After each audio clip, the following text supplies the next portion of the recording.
Good afternoon, everybody. It's Lynn, the leather bag lady. How are you all today on this absolutely beautiful Thursday? I just can't I just can't understand this weather. And I know it is scary because we are the 7th of November and I was sitting out on the porch today and got a little bit of sun today, and that is just crazy.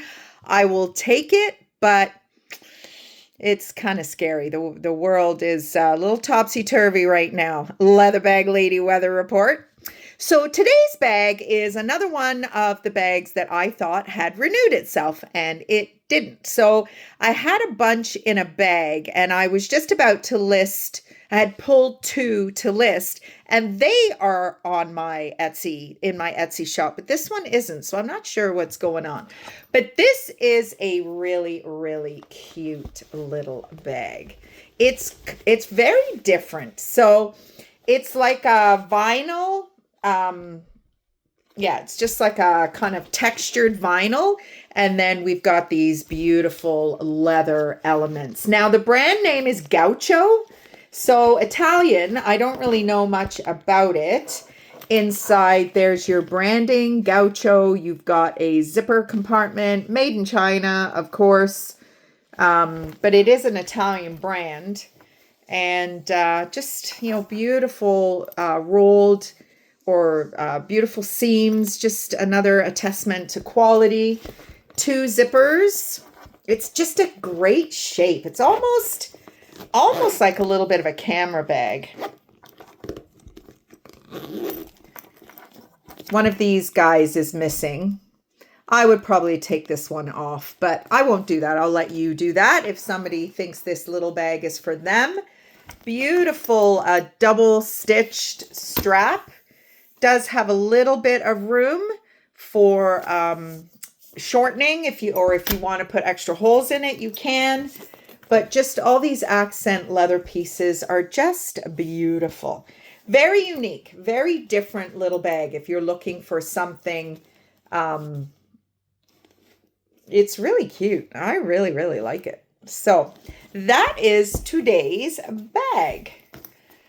So, I'm back home, obviously, as you can see. It has been a bit of a whirlwind few days. Oh, my goodness me. Got my hair cut on Monday morning, and Melissa, my hairdresser, was like, "Do you want me to make those bangs shorter?" I was like, no. Actually, it's okay. I'll shorten them myself when the time comes. I've got my next hair appointment booked in January, so that will be when I get back from Sarnia. Yeah, it's kind of getting down to countdown time. I'm glad that I'm not having to winterize my trailer. I'm not having to organize putting everything in storage because, to be honest, it would be crazy. I had what I was hoping was going to be a big show in Burlington yesterday at my ex-husband's girlfriend's workplace. I think I mentioned it to you earlier in the week.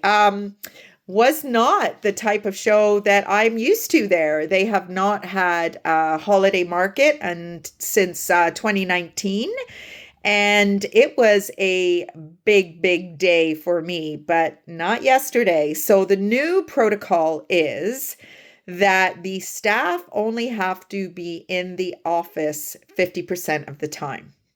So there was no one there. So, I made a few bucks, but not anything close to what I thought I was going to make. I thought I was going to be paying the rest of my flight or making the rest of the money for my flight to England in March, but not even close. So I have a local show next week, which is going to be kind of interesting because I'm going to poke around a little bit there to see if they hire a part-time casual. I'm really going to try and get a job where I can kind of make my own schedule still. I don't know. There's so many opportunities for me with the bags. The local library will actually rent me their meeting room for the day so that I can host a sale. Now, the libraries in Cayuga, the libraries in Hamilton would not allow a for-profit rental. which kind of makes sense, but out in the boonies, it doesn't seem to matter. So I'm going to kind of investigate some of the other libraries in and around Grand Valley here. And it might be that maybe once a week I have a sale somewhere in the vicinity. It's indoors. I don't have to worry about the weather. And, I mean, it will be a very slow burn, I think. I think that they will probably take a good 2 to 3 times for people to recognize that there is something of interest going on. I mean, I will use my social media. I will, do whatever I can. But yeah, so I'm hoping to do that. I want to do what I was going to do in Port Dover this year. And in Hamilton the year before, I want to do that in Wasaga this summer. So there's lots of things I want to do. And if I'm working full time, I'm not going to be able to do them. But if I'm working full time, I don't have to be so freaked out financially. So there are pros and cons to both ways of looking at it. So over the winter, I will endeavor to kind of really rethink things and see what I can do moving forward. The retirement homes are, I mean, I shouldn't say they've been bad, because they really haven't. I mean, I've had a few that were really kind of rubbish, but on the whole, now what I do need to decide is that because I haven't been there since COVID, or, what is that all about? And really still trying to decide whether I want to go back to the original plan that I had hired the business coach for, Megan, who really wasn't a good fit. I mean, it was okay. Like, we were getting cracking on some stuff, and then all the shows. It was kind of this time last year, because all the shows were drying up because of COVID, and I had to make a move quickly. And that's when I started with the Shop at the Shed. And that kind of saved my bacon a little bit, because I was not able to come up with the lot fees for the trailer in Cayuga. And just kind of at the nth hour was able to kind of come up with something, and, made it a little easier. Now, it meant that the trip to Dominican in April went on the credit card, which I wasn't very happy about. But, there was nothing I could do about that. It was everything I could do to hold him off, purchasing a vacation prior to us paying the trailer fees in Cayuga. I really put my foot down on that, because I did not want to be responsible for not only having to add thousands to the kitty for the lot fees, and then thousands for a vacation. I mean, I know my parents said, well, you didn't need to go. And I'm like, well, what am I going to do?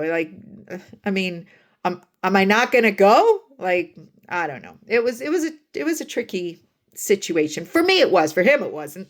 It was just whack it on the credit card like everything else, which, God knows.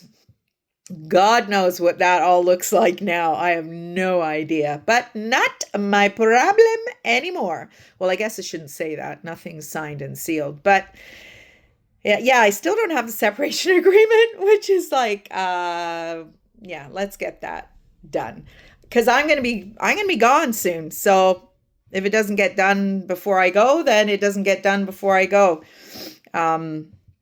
Come the end of July, we don't even really need it, because it will have been a year, and we will be able to he will be able to move to divorce. I am not doing it. I did not initiate it. I did not plan to be divorced. I really didn't. I really thought we could figure it out with some counseling, and, but anyway, did not work out that way, which just still really struggling with that. Like, how do you move on from somebody the day before you said you loved, and then 3 weeks later, you're pretty well living with someone else? All part of the personality, unfortunately. So, but I'm doing better. I've had a rough couple of days. I kind of made a bit of a mistake on Sunday, and I've been beating myself up on that since then. But I'm back in my little house, and I'm painting, and I am starting to feel better here. Being back in the city, back in Hamilton, St. Catharines, I'm finding that it's just too, there's too many memories. The trucks, his work trucks are passing me constantly. They pass me constantly up here too. But, there's a very, very small chance that it will be him up here. I mean, it does bring all the memories back, but when I'm driving down the QE and there's 5, 6, 7 trucks that have passed me, in the day or two that I've been back in Hamilton, St. Catharines, it's just really, I'm so frustrated that I still give a shit. But I mean, as my counselor says, you were in it. Like you loved him, and I really did. So it's going to take me more than a moment or two, I guess. Not like some people, but anyway, so I'm going out for dinner tonight, actually, and going to try a new place here in town. And it's an old school, like it's an old public school. So I'm kind of interested to see what it looks like inside. And my porch guy, the sunroom that I have, he's a hoot, this guy. He showed up today. I didn't even know he was coming. And he jumped up on the roof and resealed some of it and forgot his grinder. So he's coming back tomorrow. I've just had a shower. My hair was wet. I'm in my bathrobe. He knocks on the door and I'm like, hello. He's like, well, nice of you to get dressed up for me. I was like, oh, okay, buddy. And I actually met the neighbor's son across the street today, too. He's from way, way up north, like 15 hours up north-ish or something. And he actually works for a gold mine up there, which is very reminiscent of the couple that we met when we were in Dominican in April, Scotty and Joanna. And I think he works for the company that bought out their mine. So didn't really get to talk to him very much. His young daughter was with him. So I wonder if he knew them or knew of them. But he said that they have not amalgamated the mine they purchased with their own mine yet. But he said there's tons of jobs up there. So you never know. Oh, not for me. No, I'm here and we're 11 months now here at the park, and I really don't have any plans of going anywhere. I'm thinking of doing some upgrades to the unit here. Not that I need them, but I've got a little bit of money left, and I just want to put it to the best use possible. And because the units that are being brought into the park are now $250,000, then that has increased the value of my unit. And I am very, very lucky. Like, this has now become an investment, which they're not typically investments. Oftentimes they depreciate as opposed to appreciate. So it's all kind of interesting. And went for my walk this morning. Beautiful, beautiful walk this morning. I mean, the weather, like I said, I was sitting on the porch today. I mean, it was cool, but it was nice. And the sun just doesn't get high enough up in the sky that it's on top of my trailer. It just kind of moves around my trailer. So I had the sun for a good chunk of the day today, and it was nice. I sat out, spoke to my mom, spoke to my friend Sue, spoke to my friend Connie. That's what I've been doing a lot of, is just connecting.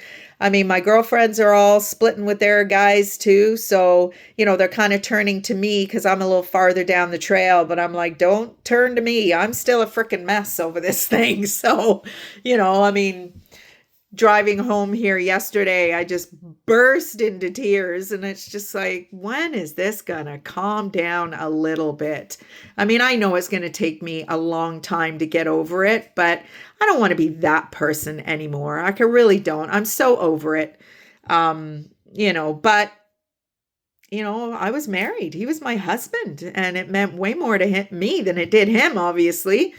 But that's just what he does. He moves from woman to woman to woman. And I guess but a lot of men do that. A lot of men cannot be alone with their thoughts. They cannot be alone with the crap that they have accumulated in their life, and being distracted by another woman is just the answer to their situation. But you know what? One day you're going to be alone, and when things don't work anymore, you're going to really be on your own. So anyway, it is what it is. So have a great rest of the day, everybody, and I will talk to you tomorrow for Shop at the Shed. Bye.